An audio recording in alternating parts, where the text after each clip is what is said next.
തീരദേശത്തെ തദ്ദേശ സ്ഥാപനങ്ങളിൽ തെരഞ്ഞെടുക്കപ്പെട്ട അംഗങ്ങൾ സത്യപ്രതിജ്ഞ ചെയ്തു അധികാരമേറ്റു. തുടർന്ന് ആദ്യ യോഗം ചേർന്നു. പഞ്ചായത്തുകളിൽ 27-നാണ് രാവിലെ പ്രസിഡന്റിനെയും ഉച്ചയ്ക്ക് ശേഷം വൈസ് പ്രസിഡന്റിനെയും തെരഞ്ഞെടുക്കുക. സത്യപ്രതിജ്ഞാ ചടങ്ങിന് സാക്ഷ്യം വഹിക്കാൻ വിവിധ രാഷ്ട്രീയ കക്ഷി നേതാക്കളും പ്രവർത്തകരും നാട്ടുകാരും എത്തിയിരുന്നു. മാള ബ്ലോക്ക് പഞ്ചായത്തിൽ ഉൾപ്പെട്ട പുത്തൻചിറ ഗ്രാമപഞ്ചായത്തിൽ മുതിർന്ന അംഗം PC ബാബുവിന് റിട്ടേണിംഗ് ഓഫീസർ T സുധീഷ് പ്രതിജ്ഞ ചൊല്ലിക്കൊടുത്തു.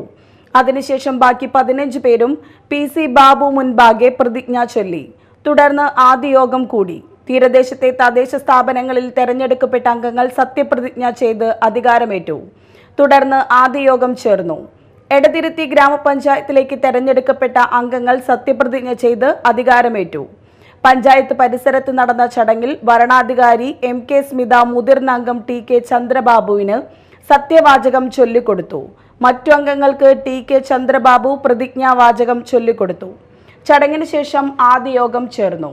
കയ്പമംഗലം ഗ്രാമപഞ്ചായത്തിലേക്ക് തെരഞ്ഞെടുക്കപ്പെട്ട അംഗങ്ങൾ സത്യപ്രതിജ്ഞ ചെയ്തു.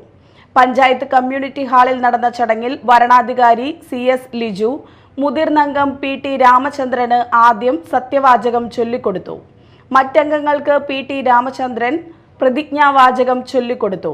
മതിലകം ഗ്രാമപഞ്ചായത്തിലേക്ക് തെരഞ്ഞെടുക്കപ്പെട്ട അംഗങ്ങൾ സത്യപ്രതിജ്ഞ ചെയ്തു അധികാരമേറ്റു. പഞ്ചായത്ത് പരിസരത്ത് നടന്ന ചടങ്ങിൽ വരണാധികാരി റിസാമോൾ മുതിർന്ന അംഗം ലിസി വിൻസെന്റിന് ആദ്യം സത്യവാചകം ചൊല്ലിക്കൊടുത്തു. മറ്റംഗങ്ങൾക്ക് ലിസി വിൻസെന്റ് പ്രതിജ്ഞാവാചകം ചൊല്ലിക്കൊടുത്തു. പഞ്ചായത്തുകളിൽ 27-നാണ് രാവിലെ പ്രസിഡന്റിനെയും ഉച്ചയ്ക്ക് ശേഷം വൈസ് പ്രസിഡന്റിനെയും തെരഞ്ഞെടുക്കുക. സത്യപ്രതിജ്ഞാ ചടങ്ങിന് സാക്ഷ്യം വഹിക്കാൻ വിവിധ രാഷ്ട്രീയ കക്ഷി നേതാക്കളും പ്രവർത്തകരും നാട്ടുകാരും എത്തിയിരുന്നു. Media time Kodungallur.